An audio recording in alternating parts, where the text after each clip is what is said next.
The Hartsfield-Jackson Atlanta International Airport pulsed with a frenetic, almost primal energy on this particular Tuesday evening. It wasn't just the usual ebb and flow of human traffic. There was an underlying current of exhaustion and frayed nerves, a residue of scattered delays that had stretched across the eastern seaboard. The air thrummed with a cacophony of sound. The distant roar of jet engines, the tinny, distorted announcements crackling over the PA system, the insistent chatter of hurried conversations, and the rhythmic squeak of luggage wheels against polished linoleum. Thousands of lives intersected, each traveler a self-contained universe of hopes, anxieties, and deadlines. Among this swirling human vortex, Brenda Sterling stood out. Her impeccable slate-gray pantsuit, tailored to perfection, screamed executive presence, but it couldn't quite conceal the tempest raging beneath her composed exterior. Her phone was pressed so tightly against her ear that her knuckles were white, a desperate lifeline in a day that had spiraled into a grueling test of endurance. "Unbelievable, David," she seethed into the receiver, her voice a low, tightly controlled hiss, barely audible above the airport din but vibrating with barely suppressed fury. "Over 3 hours now.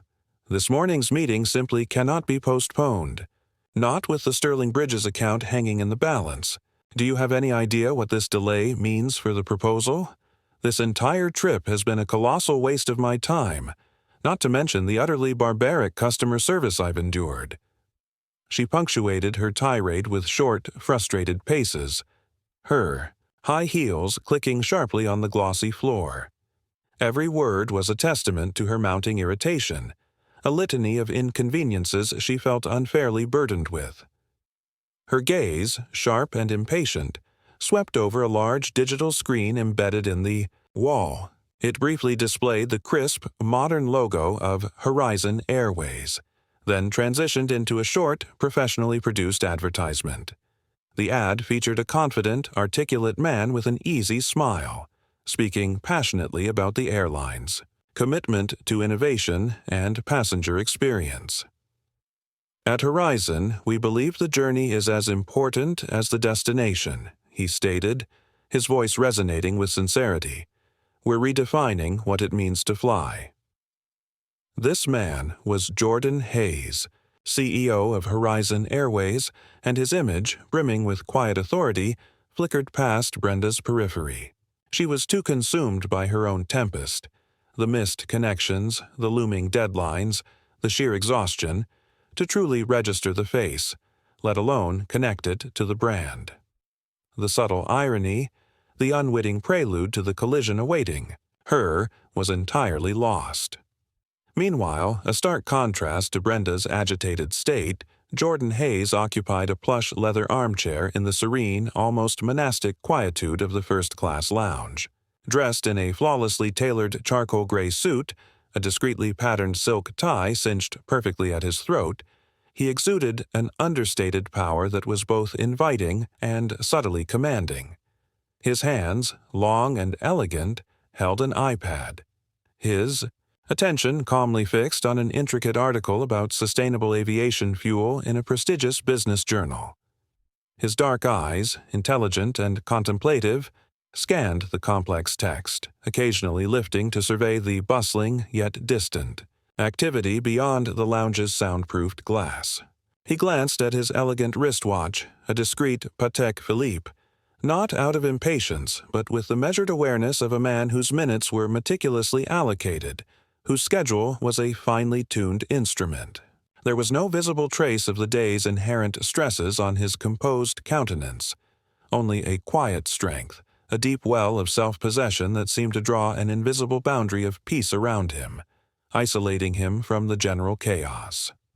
Jordan had built Horizon Airways from a struggling regional carrier into a dominant national force, a journey that demanded relentless focus, innovative thinking, and an almost superhuman resilience.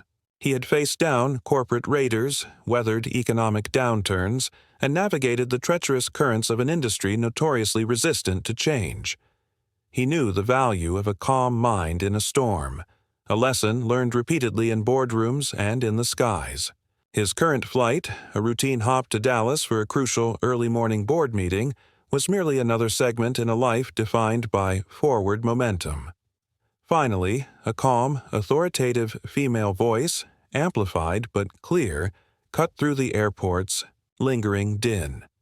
Horizon Airways Flight HX747 to Dallas is now boarding for first-class passengers at Gate C21. A collective sigh of relief, mingled with a fresh surge of anticipation, rippled through the waiting area. The first-class passengers, a small procession of well-dressed individuals, including Jordan, began to move towards the gate. Jordan rose with unhurried grace, his movements economical, his composure unshakable. He slipped his iPad into a sleek, leather brief, a small, knowing smile playing on his lips as he anticipated the quiet hours of flight, a rare moment of uninterrupted thought. Brenda, propelled by the announcement and a desperate yearning for the day's ordeal to finally conclude, strode purposefully, almost aggressively, into the first-class cabin. The cabin, a sanctuary of hushed luxury, presented a stark contrast to the cacophony of the terminal. Plush, wide seats upholstered in rich gray leather, soft, ambient lighting, and the subtle scent of expensive air freshener greeted her. Her eyes, sharp and proprietary, scanned the rows like a hawk spotting prey. Her gaze locked onto an empty window seat, 2A, the very picture of the solace she craved.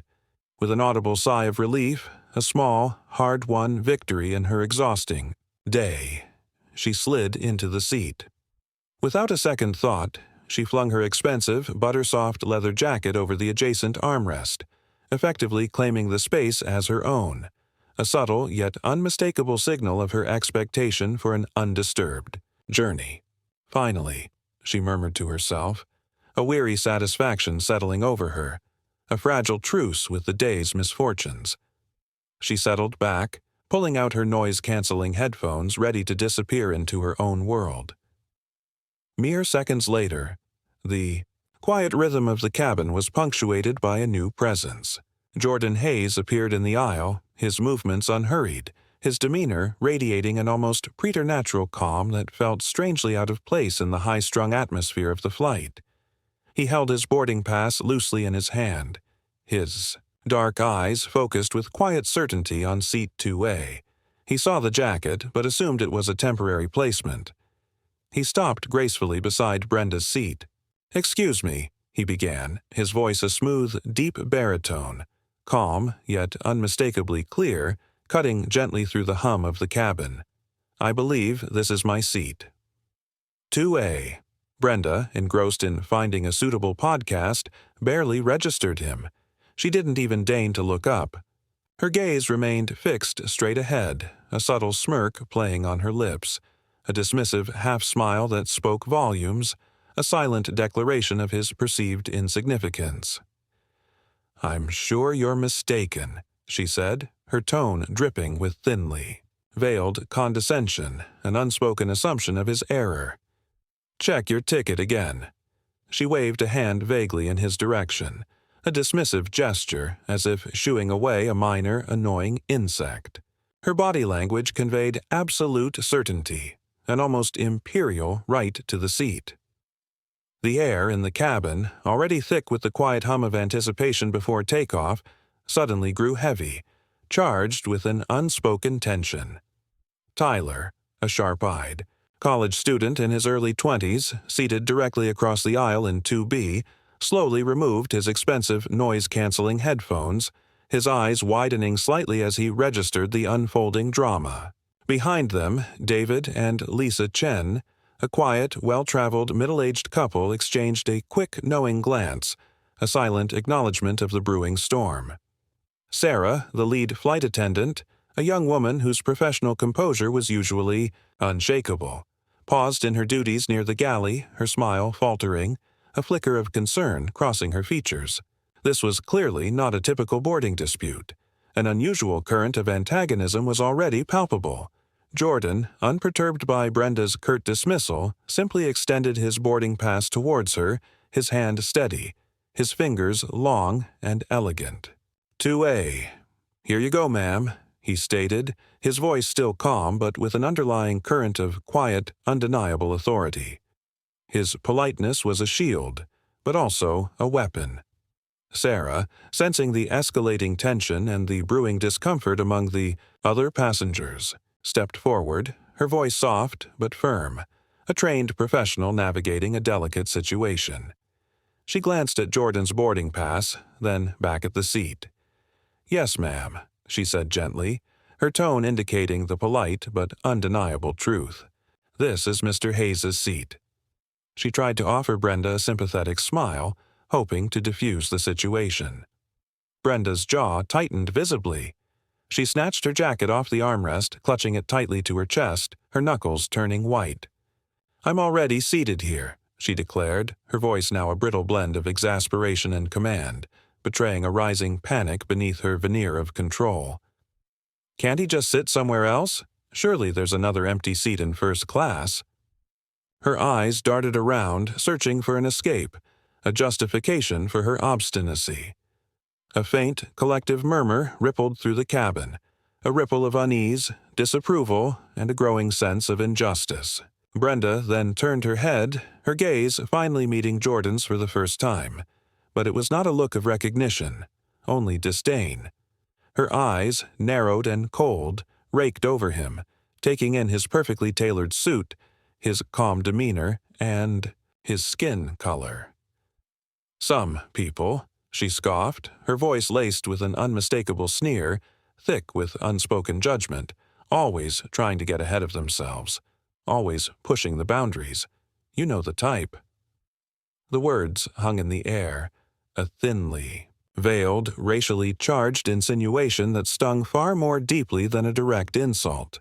It was a dismissal not just of his claim to the seat, but of his inherent right to be there, to occupy that space, to belong. Jordan's posture remained regal, unyielding, yet for a fleeting instant a shadow of weariness, a familiar, deep-seated ache of having faced this insidious prejudice countless times before, crossed his eyes. It was a burden he carried with silent grace, a testament to a lifetime of quiet battles. He subtly adjusted the cuff of his impeccable suit jacket, a small, almost imperceptible gesture of self-possession, a reassertion of his inner calm against the storm of her prejudice. His gaze did not waver from hers. "I'd like to speak with the captain," Jordan stated, his voice retaining its calm cadence, yet now imbued with an undeniable quiet power that cut through the cabin's growing tension. It wasn't an angry demand, but a declaration of expectation, a clear boundary drawn. A ripple of anticipation, mixed with discomfort, went through the cabin. This was clearly escalating beyond a simple seat dispute. Several passengers, sensing the unfolding drama, discreetly reached for their phones, their screens glowing faintly in the dim light. Tyler, his journalistic instincts tingling, his finger hovering over the record button, subtly switched his phone to video recording mode. The small red light, a silent, almost invisible witness, confirmed the recording had begun. A chilling, almost oppressive silence descended upon the cabin. It was no longer merely the hum of the aircraft, but a palpable void, thick with anticipation and unspoken judgment. Every eye in the first-class section, and indeed many from economy, who had craned their necks, was now fixed on the unfolding drama. Sarah, her face etched with a mixture of professional concern, personal embarrassment, and a hint of alarm, hurried with uncharacteristic speed towards the cockpit to summon the captain. Brenda remained defiantly seated, her arms crossed tightly. Over her chest, a stubborn fortress of self-righteousness, her jaw set in a rigid line. She occasionally glanced around, a flicker of uncertainty in her eyes, but her pride refused to let her yield. The minutes stretched into what felt like an eternity, each second amplifying the tension. The air grew heavy, pregnant with the unspoken. Words of the passengers, their collective discomfort a tangible weight. Jordan's gaze, steady and unwavering, met Brenda's, but it was not a challenge. It was an invitation to introspection she was unwilling to accept. "You didn't even bother to check my ticket before deciding I was in the wrong," he stated, his voice a quiet observation rather than an accusation, a simple statement of fact. That highlighted the casual nature of her prejudice. Brenda scoffed, her impatience now tinged with a desperate defensiveness. She waved her hand dismissively. "You're making far too much of this. It's a seat, for heaven's sake. You could simply sit somewhere else and spare everyone the inconvenience. Why are you creating such a scene?" Her words, delivered with a dismissive wave of her hand, felt like a public affront, not just to Jordan, but to the collective sensibilities of every passenger within earshot who had witnessed her dismissive attitude. A fresh wave of collective discomfort rippled through the cabin. Many shifted uneasily in their plush seats, their expressions ranging from open disapproval to quiet indignation. Then a new presence, powerful and authoritative, entered the cabin. Captain Miller, a man of considerable stature, his tall frame, accentuated by his crisp pilot's uniform, emerged from the cockpit. His distinguished mane of silver hair and an aura of calm, seasoned authority commanded immediate respect. He had heard the summary from Sarah, his brow furrowed in thought. But as he approached Jordan, his professional demeanor, usually reserved and formal with passengers, softened dramatically.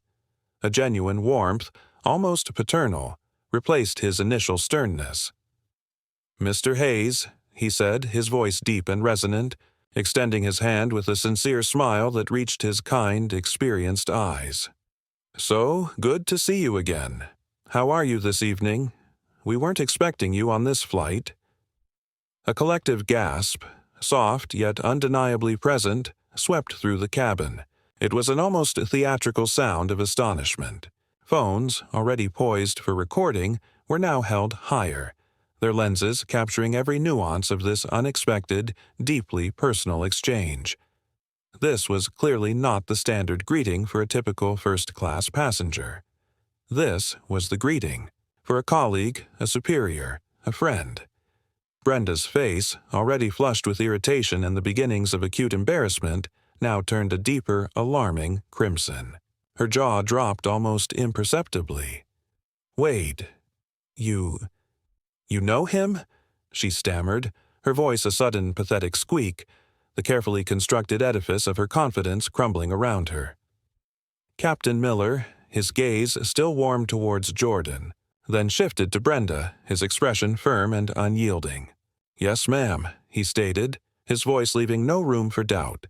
"Mr. Hayes is the chief executive officer of this airline. My boss, in fact.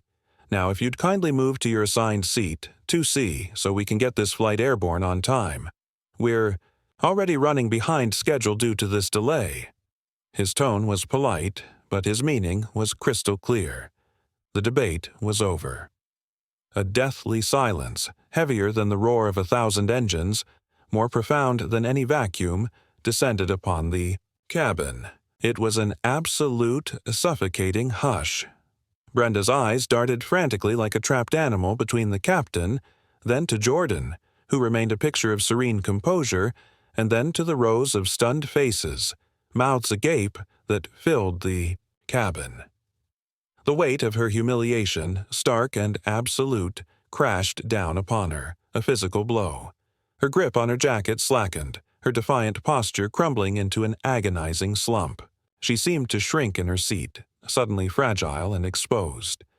Slowly, with an almost imperceptible tremor, her face burning with shame, she rose from the seat. As she squeezed past Jordan, her voice a barely audible, venomous whisper, laced. With a bitter cocktail of anger and self-loathing, she muttered, "Good for you." It was an attempt at defiance, a desperate claw at some semblance of dignity, but it landed with the dull thud of utter defeat. Jordan remained utterly unruffled. He simply stepped aside, allowing her to pass, then slid into seat 2A, his composure as unyielding, as serene, as if the preceding moments of intense public confrontation had never occurred. He settled into the soft leather, a quiet victory achieved not through aggression, but through unwavering grace.